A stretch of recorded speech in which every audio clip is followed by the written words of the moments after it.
بہت زیادہ عزت و تعظیم و تکریم کے لائق میرے پیارے نبی صلی اللہ علیہ وآلہ وسلم کے پیارے غلاموں، ماہ محرم الحرام رواں رواں ہے، اور آپ جانتے ہیں کہ ماہ محرم الحرام میں امام حسین رضی اللہ تعالیٰ عنہ آپ کے تذکار جمیلہ سے ہم اپنی روحوں کو تسکین دیتے ہیں۔ ویسے تو سارا سال ہی ہم آپ کا ذکر کرنا سعادت سمجھتے ہیں، لیکن محرم الحرام میں بطور خصوصی آپ کا ذکر کیا جاتا ہے، اور آپ کی نورانی زندگی سے نور کشید کر کے اپنی زندگیوں کو منور کرنے کی کوشش کی جاتی ہے۔ دعا ہے کہ اللہ کریم ہمیں اسی مشرق کے اوپر زندگی اور اسی مشرق کے اوپر موت نصیب فرمائے۔ برادران اسلام، نبی مقدم، شفیع معظم، تاجدار مدینہ، سرور قلب و سینہ، صاحب یکرم مراد، سید الاولاق، احمد مجتبیٰ، جناب حضرت محمد مصطفیٰ صلی اللہ علیہ وآلہ وسلم کو اللہ کریم نے اپنے حریم قدس میں بلایا، اپنے حریم ناز میں بلایا، حریم کبریہ میں بلایا، اور محبوب صلی اللہ تعالیٰ علیہ وسلم کے قلب اقدس پہ جو حضرت خدیجۃ الکبریٰ کے وصال کی وجہ سے اور حضرت ابو طالب کے وصال کی وجہ سے جو غم کے اثرات تھے وہ ختم کیے، اپنے محبوب صلی اللہ تعالیٰ علیہ وسلم کے مجروح دل کے اوپر اللہ کریم نے مرہم رکھی، اور ساتھ جب نبی مقدم صلی اللہ تعالیٰ علیہ وسلم واپس تشریف لانے لگے تو اللہ کریم نے ایک تحفہ اپنے محبوب کو عطا فرمایا۔ جو باتیں حریم ناز میں ہوئیں، جو گفتگو حریم کبریہ میں ہوئی، جو باتیں حریم قدس میں ہوئیں، ان کو اللہ کریم نے ایک بڑے جامع جملے کے اندر بیان کیا ہے، اور اس کی اتنی تفصیلات نبی پاک صلی اللہ تعالیٰ علیہ وسلم نے بیان کی ہیں، وہ موجود ہیں، اور باقی بہت ساری چیزیں ایسی ہیں جو راز ہے اللہ اور اس کے پیارے محبوب صلی اللہ تعالیٰ علیہ وسلم کے درمیان۔ وہ راز نبی مقدم صلی اللہ تعالیٰ علیہ وسلم اگر کسی پہ کھولنا چاہیں تو آپ وہ آشکار فرما دیتے ہیں، مگر بہت ساری باتیں سنگائے راز میں ہیں۔ تو حضرات محترم، وہ تحفہ جو اللہ کریم نے اپنے محبوب صلی اللہ تعالیٰ علیہ وسلم کو عطا فرمایا تھا،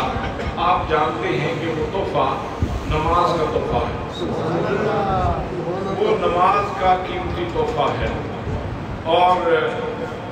اس لیے بھی اللہ کریم نے یہ تحفہ عطا فرمایا کہ محبوب آپ تو میری بارگاہ میں آ گئے ہو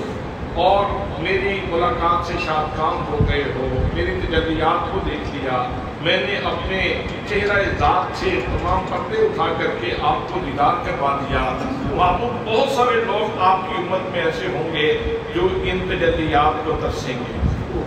جب ان کے سامنے بات ہوگی کہ محبوب معراج پہ گئے تو اللہ کریم نے اپنے دیدار سے شاد کام کیا، تو کتنی روحیں ایسی ہوں گی جو یہ تمنا رکھیں گی، آرزو رکھیں گی کہ کاش ہمارے لیے بھی چلو کوئی بہت بڑا دروازہ نہ صحیح لیکن کوئی چھوٹا سا روزن تو کھلا ہوتا کہ ہم بھی اپنی روح کو تسکین دے سکتے۔ تو اللہ کریم نے اپنے محبوب صلی اللہ تعالیٰ علیہ وسلم کو نماز کا تحفہ عطا فرمایا، اور قرآن مقدس میں نماز کے بارے میں بہت تاکید کی گئی ہے۔ قرآن مقدس میں سینکڑوں مرتبہ قرآن مقدس کا حکم ہے، قرآن مقدس کا تذکرہ موجود ہے، اور حضرات قرآن مقدس یہ جو نماز کا تحفہ ہمیں عطا ہوا ہے، اس کے اندر اللہ کریم سے باتیں ہیں۔ امام حسن مجتبیٰ رضی اللہ تعالیٰ عنہ کیا خوبصورت بات ارشاد فرماتے ہیں کہ اگر تمہارا جی چاہے کہ تم اپنے رب سے باتیں کرو تو تم نماز کی نیت کر لو، اور اگر تمہارا یہ بھی چاہے کہ اللہ کریم تم سے باتیں کرے تو پھر تم قرآن مقدس کی تلاوت شروع کر دو۔ تو یہ حسین سلسلہ اللہ کریم نے جاری فرمایا، امت کو یہ تحفہ عطا فرمایا اپنے محبوب کے ذریعے۔ اور اس نماز کے اندر جہاں باتیں ہیں اللہ کریم کے ساتھ، جہاں التحیات ہیں، جہاں طیبات ہیں اللہ کی بارگاہ میں، جہاں بہت سارے افغان محبت ہیں اللہ کی بارگاہ میں، جہاں نبی پاک صلی اللہ تعالیٰ علیہ وسلم کی بارگاہ میں تسلیمات کے تحفے ہیں، وہاں ساتھ ہی ساتھ اس کے اندر دعائیں بھی موجود ہیں۔ اور نماز کے آخر میں ایک دعا ہم سب مانگتے ہیں، اور وہ دعا یہ ہے، رب اجعلنی مقیم الصلاۃ ومن ذریتی، یا اللہ مجھے نماز قائم کرنے والا بنا دے اور میری اولاد کو نماز قائم کرنے والا بنا دے۔ جو لوگ یہ چاہتے ہیں کہ اولاد نیک ہو جائے، صالح ہو جائے، اللہ کی بارگاہ میں جھکنے والی ہو، اللہ سے ڈرنے والی ہو، تو وہ نماز پڑھیں۔ اگر ان کی نماز قبول ہو گئی تو نماز کی قبولیت کا فیضان ان کی اولاد کی طرف منتقل ہوگا اور اولاد نیک ہو جائے گی۔ حضرات محترم، میں بھی یہ دعا مانگتا ہوں، آپ بھی یہ دعا مانگتے ہیں، رب اجعلنی مقیم الصلاۃ ومن ذریتی، اے میرے پروردگار اور مجھے پالنے والے، مجھے نماز قائم کرنے والا بنا دے اور میری اولاد کو نماز قائم کرنے والا بنا دے۔ میرے دوستو، میں دعا مانگوں، ممکن ہے میری دعا کی قبولیت میں شک آ جائے، میری دعا قبولیت سے رہ جائے میرے گناہوں کی وجہ سے۔ آپ دعا مانگیں، آپ کی دعا درجہ قبولیت سے رہ جائے آپ کے گناہوں کی وجہ سے،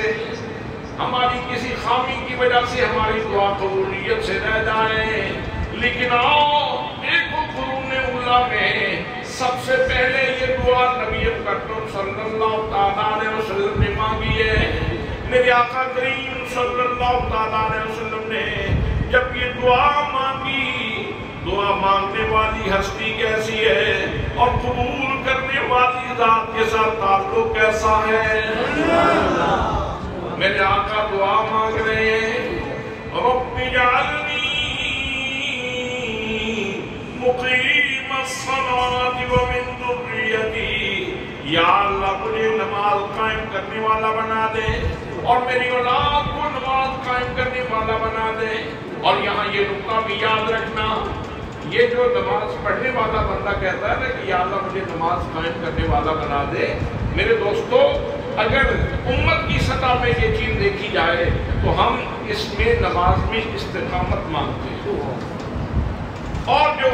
خواص لوگ ہیں اللہ کے خاص و خاص بندے، وہ مزید ترقی کا سوال کرتے ہیں۔ اور نبی مکرم صلی اللہ تعالیٰ علیہ وسلم کا یہ دعا مانگنا یہ تعلیم امت کے لیے بھی ہے، اور اللہ کریم کے مزید انوار کی یہ آرزو بھی ہے کہ یا اللہ اور میرے اوپر اپنا کرم برسا۔ اور اللہ کریم کا اپنے محبوب کے ساتھ وعدہ بھی ہے، وَلَلْآخِرَةُ خَيْرٌ لَكَ مِنَ الْأُولَىٰ، اے میرے محبوب تیری آنے والی گھڑی پہلی گھڑی سے بہتر ہوگا۔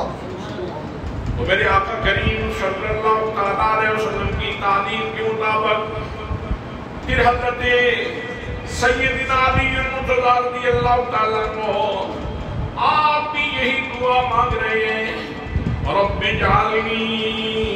مقیم الصلاۃ ومن ذریتی، یا اللہ مجھے نماز قائم کرنے والا بنا دے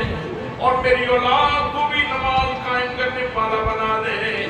جناب سیدہ فاطمہ زہرا سلام اللہ علیہا آپ بھی یہی دعا مانگ رہی ہیں، یا اللہ مجھے نماز قائم کرنے والا بنا دے اور میری اولاد کو بھی نماز قائم کرنے والا بنا دے۔ حضرات محترم، اب جتنی نماز میں خشیت زیادہ ہوگی، جتنا خلوص زیادہ ہوگا، جتنی الہیت زیادہ ہوگی، جتنا اللہ کا پیار زیادہ ہوگا، ظاہر ہے دعا بھی اتنی پیار والی ہوگی، اتنی خلوص والی ہوگی، اتنی ہی الہیت والی ہوگی۔ اور اللہ کے دربار میں خلوص دیکھا جاتا ہے، جب ان ہستیوں نے دعا کی ہے تو قبولیت کا مقام کیا ہوگا؟ اللہ کے دربار میں تو اخلاص کی قیمت ہے۔ حضرات محترم، کیا آپ نے قرآن مقدس کی اس آیت کے اوپر غور نہیں کیا؟ اللہ کریم نے ارشاد فرمایا مثل الذین ينفقون اموالهم فی سبیل اللہ کمثل حبۃ انبتت سبع سنابل فی کل سنبلۃ مئۃ حبۃ واللہ یضاعف لمن یشاء واللہ واسع علیم۔ فرمایا وہ لوگ جو اللہ کے راستے میں خرچ کرنے والے ہیں ان کی مثال ایسے ہے جیسے کوئی بندہ ایک دانہ بوتا ہے تو اس سے 7 بالیاں نکلتی ہیں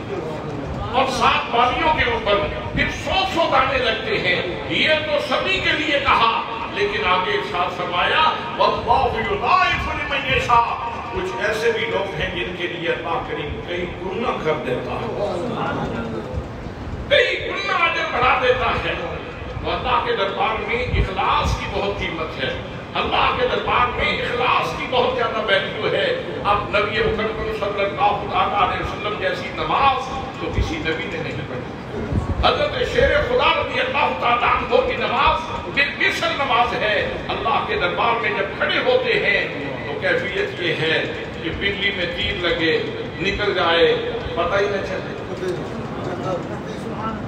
اللہ کے دربار میں کھڑے ہوں تو دل بول رہا ہو، روح بول رہی ہو، اصل نماز ہے یہی، روح نماز ہے یہی، میں تیرے روح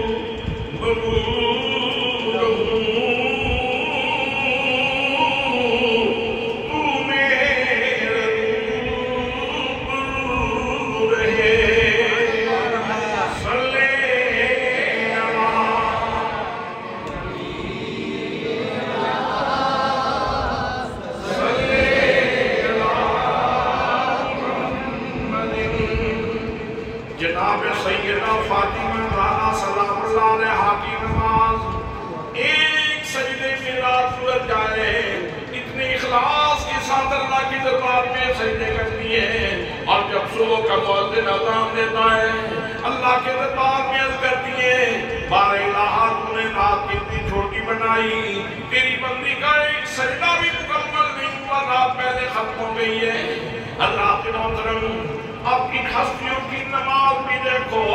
نماز کے اندر مانگی ہوئی دعا بھی دیکھو، جب انہوں نے نماز پڑھی اور دعا مانگی اللہ کریم نے اس دعا کو قبول فرما لیا۔ اب ایسا مرحلہ تو آنا تھا، ایسا وقت تو آنا تھا کہ دنیا کو پتہ چل جاتا کہ اللہ نے ان ہستیوں کی دعا کیسے قبول کی ہے۔ اب اس دعا کی قبولیت کا وہ منظرنامہ پروردگار عالم نے کہاں رکھا؟ حضرات محترم، وہ منظرنامہ کربلا کے اندر رکھا۔ آج تھوڑی سی حالات میں کشیدگی آ جائے، کسی گھر میں کوئی موت واقع ہو جائے، انسان تصاہر کا شکار ہو جاتا ہے، انسان صدمے سے نڈھال ہو جاتا ہے اور مسجد میں آنے تک سے گریز پا ہو جاتا ہے۔ لیکن حضرات محترم، یہاں تو دنیا کی ساری تلخیاں، سارے مسائل اور ساری مصیبتیں ہجوم کر کے آ گئی حسین کریم کی بارگاہ میں، لیکن مجال ہے کہ امام عالی مقام اور آپ کے ساتھ وعدے میں سے کوئی بندہ بھی تصاہر یا تکاسل کا شکار ہوا۔ حضرات محترم، جو دعا مانگی تھی نبی کریم صلی اللہ علیہ وسلم نے، جو دعا مانگی تھی شیر خدا نے، جو دعا مانگی تھی حضرت زہرا بتول نے، آئیے کربلا میں اس کی قبولیت کا منظرنامہ دیکھیے۔ میرے دوستو، ایک ہستی نہیں، جناب سیدنا امام حسین کو دیکھ لو، شہزادہ علی اکبر کو دیکھ لو، شہزادہ قاسم کو دیکھ لو، شہزادہ ابو محمد کو دیکھ لو، سیدہ زینب کو دیکھ لو، ام رواب کو دیکھ لو، ام لیلہ کو دیکھ لو، سارے کے سارے خاندان کو دیکھ لو، پیاس کا شکار ہوئے ہیں، پیاسے ہوئے ہیں، لیکن حضرات محترم نماز میں کبھی بھی سست رو نہیں ہوئے۔ جب پانی بند تھا، 7 محرم کو پانی بند ہوا، حضرات سامنے بچہ بلک رہا ہو اور پھر وقت آئے نماز کا اور اللہ کا بندہ اللہ کے دربار میں کھڑا ہونے کے لیے بیتاب ہو،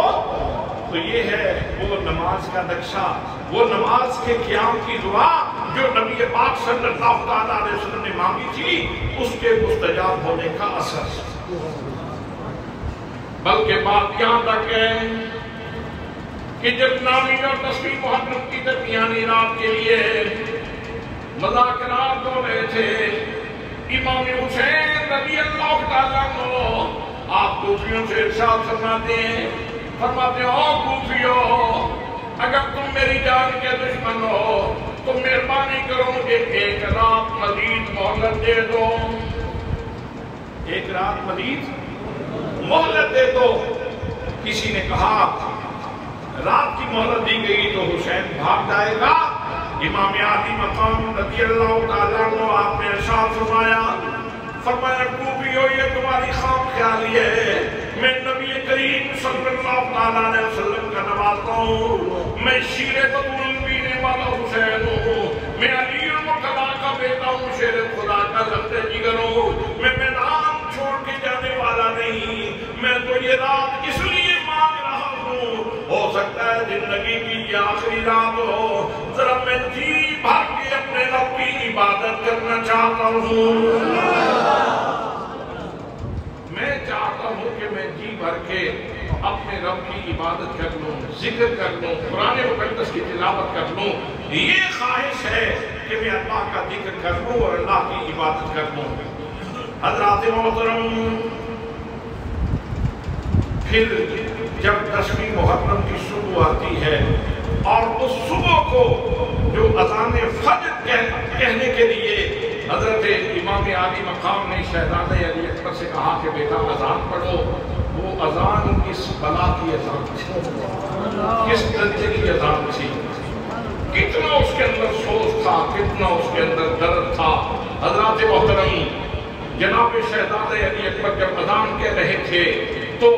جنوں انس میں ایک تہلکہ مچا ہوا تھا کہ کون ہے یہ اذان دینے والا اور کیسے اللہ کی بارگاہ میں کھڑا ہے اور خلوص میں ڈوب کے اللہ کا ذکر بلند کر رہا ہے۔ اور پھر جب امام عالی مقام نے وہاں جماعت کروائی تو کیسے سجدے کیے امام عالی مقام نے۔ حضرات، وقت گزر گیا، صدیاں گزر گئیں، لیکن آج بھی جب دنیا کے آپ کسی بھی کونے میں ہوں اور آپ کو نماز پڑھنے سے پہلے امام حسین کا سجدہ یاد آ جائے، امام حسین کی نماز یاد آ جائے، تو آپ کی نماز کے اندر سوچ پیدا ہو جاتا ہے، آپ کی نماز کے اندر فکر پیدا ہو جاتی ہے۔ حسین کے سجدے کو یاد کر کے آج کے انسان کے سجدے کی دقت پیدا ہو جاتی ہے۔ تو امام عالی مقام نے کس خلوص کے ساتھ سجدے کیے تھے، کس محبت کے ساتھ سجدے کیے تھے کہ آج تک زمانہ کہہ رہا ہے سجدے لاکھوں نے کیے پر تیرا جدا انداز ہے، سجدے لاکھوں نے کیے پر تیرا جدا انداز ہے، تو نے وہ سجدہ کیا جس پر خدا کو ناز ہے۔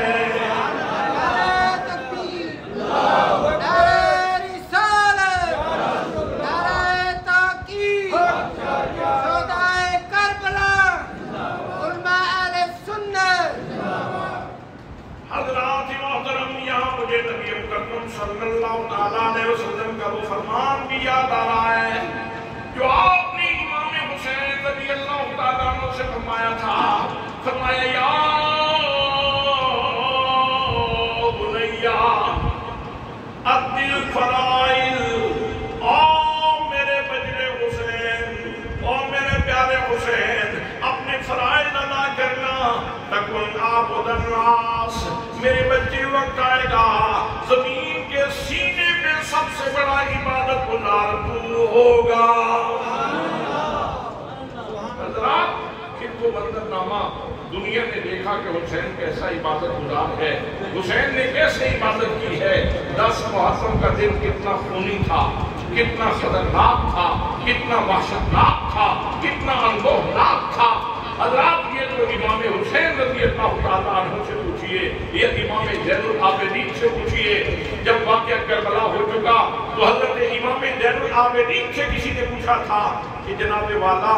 آپ کے چہرے پہ کبھی مسکراہٹ نہیں دیکھی، آپ کے چہرے پہ کبھی مسکراہٹ نہیں دیکھی، کبھی مسکرانا نہیں دیکھا آپ کے چہرے کے اوپر۔ فرمایا پوچھنے والے جس کی نظروں کے سامنے کربلا کا منظر ہو، اس کے چہرے پہ مسکراہٹ کیسے آ سکتی ہے؟ میری آنکھوں میں وہ منظر محفوظ ہیں، میں نے بہت اندوہناک کہانی دیکھی ہے، میں تجھے کیا کہوں، اس لیے میرے چہرے پہ مسکراہٹ نہیں آتی۔ حضرات محترم 10ویں محرم کا دن ہے، عوام و انصار ایک ایک کر کے جان کے نذرانے دے رہے ہیں، اور انہی ہستیوں میں ایک خوبصورت منظر یہ ہے کہ قریبی بستی میں ایک خاتون ہے جس کے بیٹے کا نام وہب بن عبداللہ ہے۔ وہب بن عبداللہ کلبی رضی اللہ تعالیٰ عنہ، ماں اپنے بیٹے کے گھر کے سامنے، اس کے کمرے کے سامنے جا کے کھڑی ہو جاتی ہے اور جا کے کہتی ہے، او میرے بیٹے وہب، میں نے بہت پیار سے تجھے پالا ہے، میں نے پیار کی لوریاں دے کے تجھے تیری تربیت کی ہے، پرورش کی ہے، میرے بیٹے تو مجھے بہت پیارا ہے، تو میری آنکھوں کا نور ہے، تو میرے گھر کی رونق ہے، میں تجھے دیکھتی ہوں میری تھکاوٹ اتر جاتی ہے،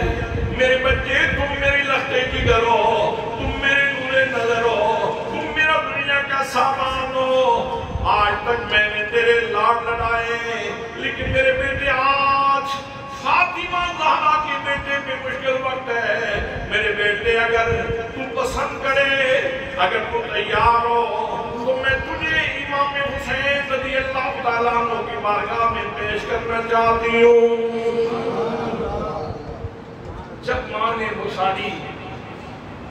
صورتحال بتلائی، بیٹے کو بھی کچھ تو معلوم تھا، اس نے کہا اماں ٹھیک ہے میں تیار ہوں، لیکن تھوڑی سی مہلت دے دے، ذرا میں اپنی بیوی سے پوچھتا ہوں۔ کہیں نفرتوں کے اظہار کیے جا رہے ہیں اور کہیں محبتوں کے جال بنے جا رہے ہیں، سبحان اللہ، کہیں محبتوں کے جال بنے جا رہے ہیں۔ ماں کہتی ہے بیٹا وہ عورت ہے، کمزور دل ہوتی ہیں خواتین، کہیں ایسا نہ ہو کہ اس عادت میں تیرے راہ کا روڑا بن جائے، رکاوٹ بن جائے اور تو اس عادت سے معلوم ہو جائے۔ تو بیٹا کہنے لگا اماں میں نے دودھ تیرا پیا ہوا ہے، وہ راستے کی رکاوٹ نہیں بنے گی، بس آپ مجھے اجازت دیں۔ ماں سے اجازت لے کر خاوند اپنی بیوی کے پاس گیا، جا کے کہنے لگا مجھے معلوم ہے کہ تم نے اپنا مستقبل میرے ساتھ وابستہ کیا ہے، تیری بہت ساری امنگیں ہیں، تیری بہت ساری آرزویں ہیں، تیری بہت ساری خواہشات ہیں، لیکن ایک بات میں تیری خدمت میں کرنا چاہتا ہوں۔ آج چونکہ امام علی مقام شہزادہ حسین کے اوپر مشکل وقت ہے، میں تو میدان میں جانا چاہتا ہوں، میں تو وہاں جا کے جان دینا چاہتا ہوں، اگر تم چاہو تو تمہیں میں طلاق دے دیتا ہوں، تم اپنے میکے چلی جاؤ، یا ویسے تجھے میکے پہنچانے کا انتظام کر دیتا ہوں، یا پھر تم میری ماں کی خدمت کرتے رہنا۔ حضرات محترم، سعادت مند خاتون کہنے لگی ارے میرے سرتاج، اگر تو اہل بیت کا غلام ہے، اگر تو حسین کا غلام ہے تو میں بھی فاطمہ کی کنیر ہوں، میرے سرتاج تم اکیلے نہیں جاؤ گے، مجھے بھی ساتھ لے کے چلو گے، میں بھی تمہارے ساتھ جاؤں گی۔ اب دونوں تیار ہو گئے اور اپنی ماں کی خدمت میں حاضر ہوئے، کہ اماں جان میں بھی تیار ہوں اور تیری بہو بھی تیار ہے۔ ماں اس نے جو سامان کی پٹوکری لینی تھی وہ دی، اور پھر اس نے وہ اپنی لاٹھی پکڑی اور آگے آگے چلنے لگے۔ دوستان محترم، یہ کیسے نفوس قدسیہ کا قافلہ ہے؟ ماں آگے آگے چل رہی ہے، بیٹا اور بہو پیچھے پیچھے چل رہے ہیں، اور یقیناً لفظ یہ نہیں ہوں گے، لینگویج یہ نہیں ہوگی، بولی یہ نہیں ہوگی، لیکن جذبات یقیناً یہی ہوں گے۔ ان کے دل کہہ رہے تھے، ان کی روحیں کہہ رہی تھیں، یہ دل بھی حسینی ہے، یہ جان بھی حسینی ہے، یہ دل بھی حسینی ہے، یہ جان بھی حسینی ہے،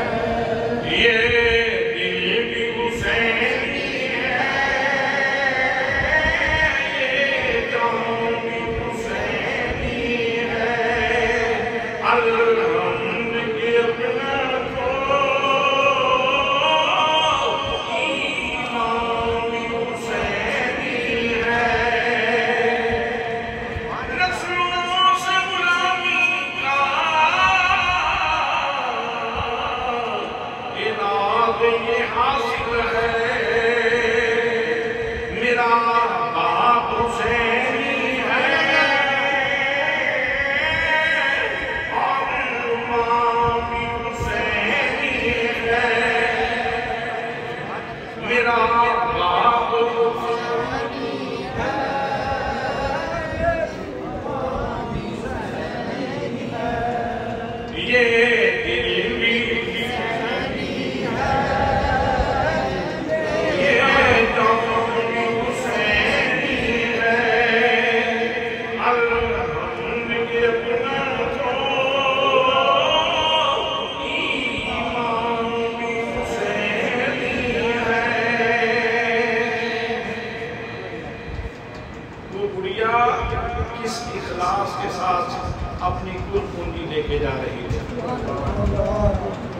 جس کی کل متاع اس کا بیٹا تھا اور اس کی بہو تھی۔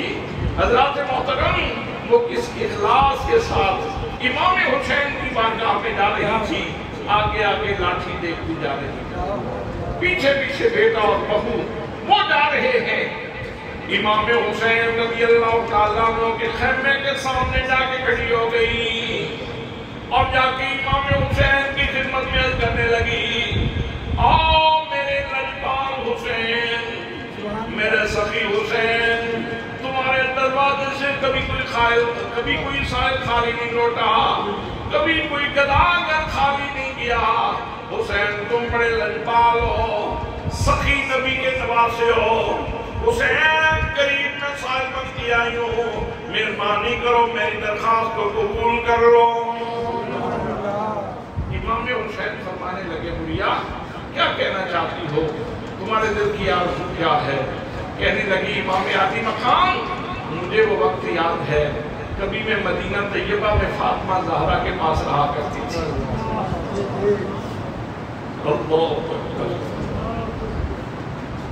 مجھے فاطمہ زہرا کی باتیں کبھی نہیں بھولی،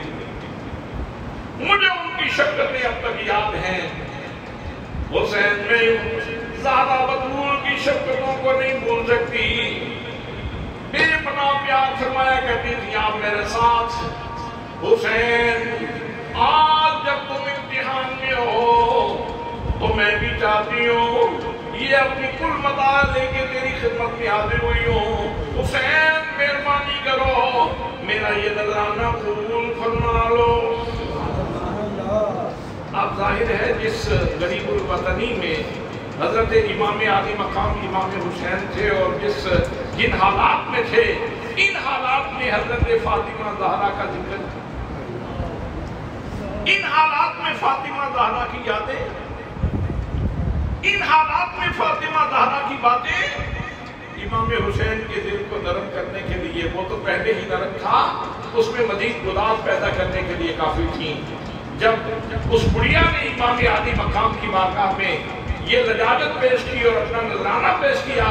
تو امام حسین رضی اللہ تعالیٰ عنہ فرمانے لگے، بڑھیا تیرا نذرانہ قبول ہے، تیری طرف سے یہ نذرانہ قبول کیا جاتا ہے۔ کہنے لگی اگر آپ نے شفقت فرما دی ہے، قبول کر لیا ہے، تو پھر مہربانی فرمائیں، زندگی کا کوئی بھروسہ نہیں، پہلے پھر میرے بچے کو بھیج دیں تاکہ میں اپنی آنکھوں کے سامنے دیکھوں کہ میرا بچہ حسین کریم پہ قربان ہو گیا ہے۔ امام علی مقام رضی اللہ تعالیٰ کو اجازت دینے لگے تو خاتون کہنے لگی امام علی مقام اجازت دینے سے پہلے ایک درخواست میری بھی قبول فرما لیجیے۔ آپ نے فرمایا تم کیا کہنا چاہتی ہو؟ تو اس نے کہا حضور بس میرے ساتھ یہ معاہدہ کرے کہ یہ اتنی دیر تک جنت میں نہیں جائے گا جب تک مجھے ساتھ لے کے نہیں جائے گا۔ تو امام علی مقام رضی اللہ تعالیٰ عنہ آپ نے اس کی اس بات کے اوپر فوراً تصدیق ثبت فرما دی، فرمایا ایسا ہی ہوگا، تم دونوں اکٹھے جنت میں جاؤ گے۔ حضرات محترم ظاہرہ حال کیسے ہے؟ خامن تو جنگ میں شہید ہونے کے لیے جا رہا ہے، عورت تو بالکل ٹھیک ٹھاک ہے، ابھی اس کا جسم ٹھیک ہے، صحت ٹھیک ہے، لیکن امام علی مقام رضی اللہ تعالیٰ عنہ کربلا کے میدان میں شہادت کا ٹکٹ دے رہے ہیں، جنت کی ٹکٹ عطا فرما رہے ہیں۔ حضرات محترم امام علی مقام نے ان کے ساتھ معاہدہ فرما کے یہ بات واضح کر دی، فرمایا اور لوگوں مجھے بے اختیار مت سمجھنا، میں بے اختیار نہیں ہوں، میں امتحان دینے کے لیے آیا ہوں، سو امتحان دے رہا ہوں۔ اگر میرے اختیار کی بات پوچھتے ہو حسین کے پاس کیا ہے تو حسین کربلا کی تپتی ریت کے اوپر بھی اتنا اختیار رکھتا ہے کہ جنت کا ٹکٹ عطا فرما سکتا ہے۔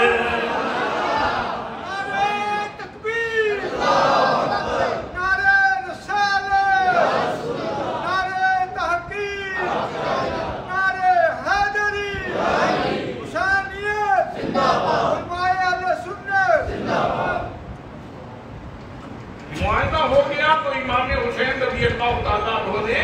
حضرت وہب بن عبداللہ کلبی کو جانے کی اجازت دی۔ اب جب شیر میدان میں اترا تو اہل حق کا مراد ہمیشہ بلند ہوتا ہے، اور جس کی پشت کے پیچھے حسین کا ہاتھ ہو اس کا مراد تو بہت زیادہ بلند ہوتا ہے۔ حضرات محترم جب وہ نوجوان میدان میں اترا تو چونکہ وہ تو شہادت کی طلب میں جا رہا تھا، اور شہادت کیا ہوتی ہے؟ شہادت تو اللہ کو دیکھنے کی آرزو ہوتی ہے، اللہ کی تجلیات میں ڈوب جانے کی آرزو ہوتی ہے، اللہ کو پا لینے کی آرزو ہوتی ہے۔ حضرات محترم جب وہ میدان میں اترا تو اس نے کئی لوگوں کو، کئی کوفیوں کو واصل فنار کیا، اور بالآخر اس نے جامع شہادت نوش کر دیا۔ امام علی مقام کا وعدہ دیے حسین آپ کی آنکھی جان نثار کا لاشا لے جاؤ۔ امام علی مقام رضی اللہ تعالیٰ عنہ آپ جاتے ہیں اور اس نوجوان کا لاشا اٹھا کے سینے کے ساتھ لگاتے ہیں، اٹھا کے لا کے خیمے میں اس بڑھیا کے سامنے رکھ دیتے ہیں۔ جب اس کی بیوی نے دیکھا، لاشا دیکھا، برداشت نہ کر پائی، خامن کی لاش دیکھی تو وہ غش کھا کے جامع شہادت نوش کر لیتی ہے، اللہ کو پیاری ہو جاتی ہے۔ حضرات محترم کربلا کی تپتی ریت کے اوپر امام علی مقام نے جو معاہدہ کیا تھا اس کی توثیق ہو گئی، اس کی تکمیل ہو گئی۔ اب وہ دونوں اکٹھے جنت میں چلے گئے، سبحان اللہ، اور بڑھیا سجدے میں گر گئی۔ میرے دوستو، میرے بھائیو، جس ماں کا جوان بیٹا شہید ہو گیا اللہ کے راستے میں، اس کے خلوص کے کیا کہنے، اس کی محبت کے کیا کہنے، اس کے سجدے کے اندر کتنا گناہ تھا۔ وہ اپنے رب کی بارگاہ میں سر جھکا کے کہہ رہی تھی، اے میری مولا میں کیسے تیرا شکر ادا کروں، میری مولا شکر ہے تو نے میری قربانی کو قبول کر لیا ہے۔ حضرات محترم، یہ وہ پیار بھری خوبصورت داستان ہے جس کے اندر خلوص ہی خلوص ہے، جس کے اندر الہیت ہی الہیت ہے، جس کے اندر محبت ہی محبت ہے۔ امام عالی مقام رضی اللہ تعالیٰ عنہ آپ سب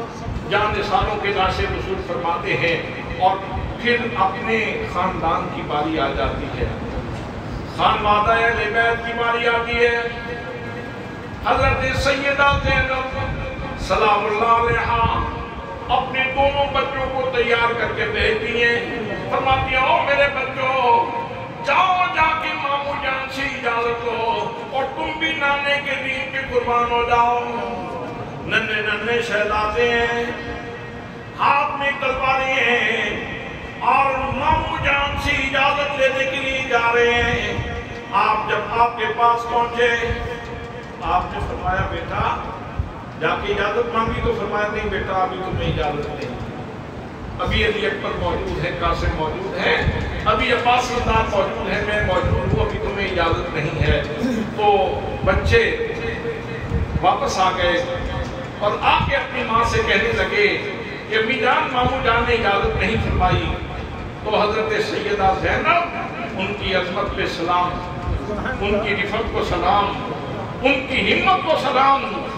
حضرات محترم کہا جاتا ہے کہ خواتین یہ کمزور دل ہوتی ہیں، لیکن کربلا کے میدان میں علی کی بیٹی نے جو مضبوط دلی کا مظاہرہ کیا ہے شاید ہی ایسا مظاہرہ کوئی خاتون پیش کر سکتی ہے۔ اپنے بیٹوں کو ساتھ لیا، ایک کو دائیں بازو میں اور دوسرے کو بائیں بازو کے نیچے، اور لے کے امام عالی مقام کی خدمت میں حاضر ہوئی اور آ کے عرض کی حسین کریم زندگی میں کبھی دل نہیں توڑا تو نے، تیری بہن نے جب بھی کوئی سوال کیا تو تم نے ہر سوال ہی پورا کیا ہے، میرے بھائی مجھے پوری زندگی میں تیرے اوپر کوئی شکوہ نہیں ہے، کوئی شکایت نہیں ہے، تو نے ہمیشہ میری لاج رکھی ہے، جب بھی کوئی بات کہی تو تو نے میری بات کے اوپر جو ہے وہ تعمیل کی ہے، تو نے کبھی انکار نہیں کیا۔ حسین تو فاطمہ زہرا کا بیٹا ہے تو میں بھی فاطمہ زہرا کی دائی ہوں، لیکن آج بہن بن کے نہیں سوادی بن کے سوال کر رہی ہے، مہربانی فرما یہ میرے دونوں بچوں کو بھی اجازت دے دو، یہ بھی نانے کے دین پہ قربان ہو جائے۔ سبحان اللہ، خلوص کتنا تھا، الہیت کتنی تھی، لہجے کے اندر پیار کتنا تھا، فرشتے کیسے دیکھ رہے ہوں گے، نورانی بہشتی کیسے دیکھ رہی ہوں گی، قدسی کیسے دیکھ رہے ہوں گے۔ ایک ماں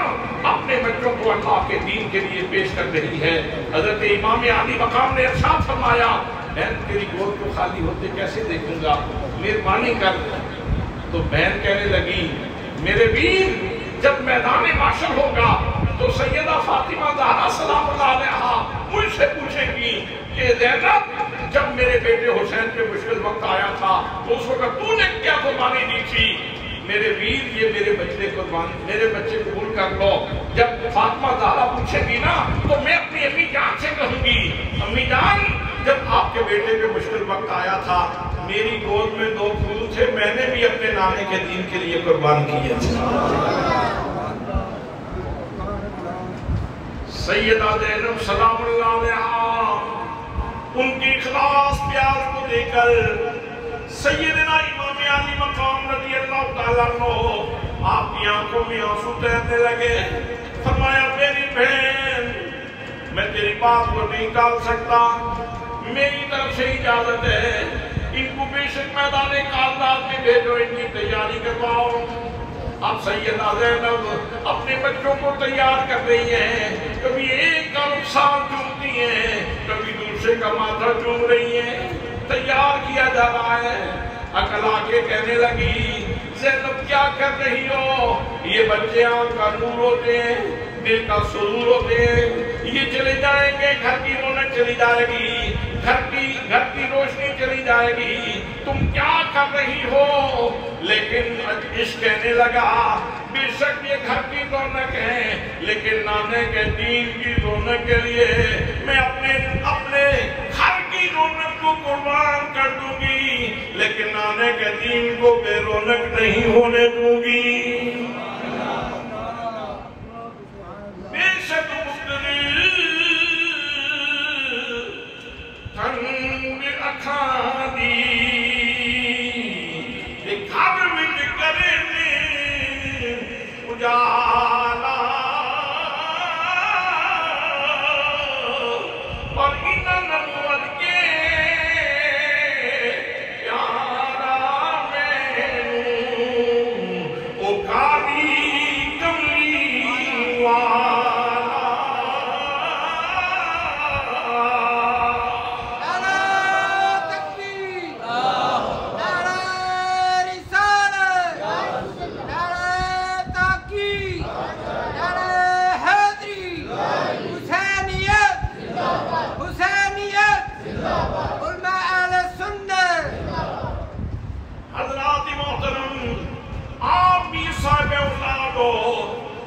تصور کرو سیدہ زینب نے اپنے بچوں کو کیسے الوداع کیا،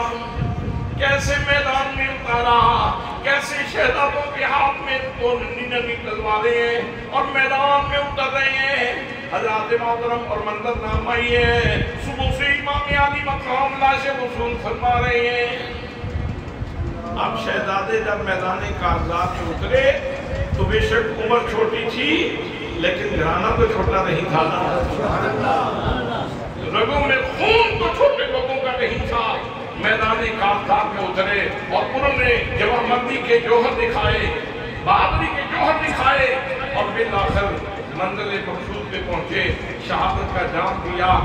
دونوں بچے شہید ہو گئے۔ امام علی مقام رضی اللہ تعالیٰ عنہ آپ کو آواز آتی ہے کہ اپنے بھانجوں کے لاشیں لے جاؤ۔ امام علی مقام جا کے ایک بچے کا لاشا دائیں طرف لگاتے ہیں اور دوسرے کا بائیں طرف، اور اٹھا کے لا کے سیدہ زینب کے سامنے رکھتے ہیں تو سیدہ زینب بھی سجدے میں گر جاتی ہے۔ یا اللہ شکر ہے تو نے میری قربانی کو قبول کر دیا۔ حضرات محترم، اتنی اندوہناک تکلیفوں کو دیکھ کر، مناظر کو دیکھ کر بھی امام علی مقام رضی اللہ تعالیٰ عنہ آپ کی زبان پہ اور آپ کے خانوادے کی زبان پہ کوئی افسوس کا کلمہ نہیں، بلکہ ایک ہی بات کہی، جی میں پیارا رانی ہووے یج مرنی ویک سجنی جے کر مرنی اپنی لوڑے پھر گل کدی نہیں بنے۔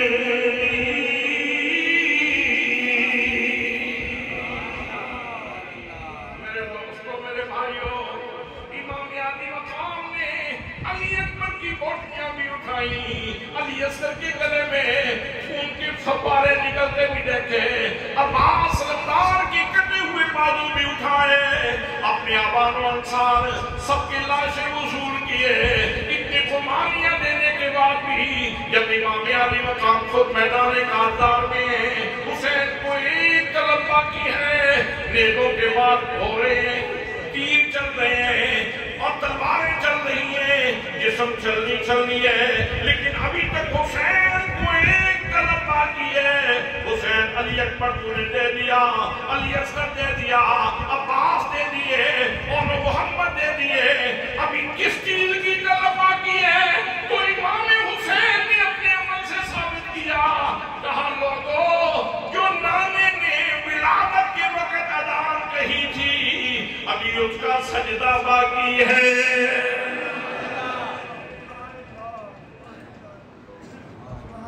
اللہ اکبر۔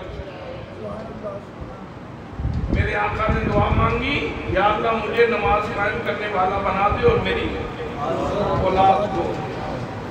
علی شیر خدا نے دعا مانگی کہ یا اللہ مجھے نماز قائم کرنے والا بنا دے اور میری اولاد کو۔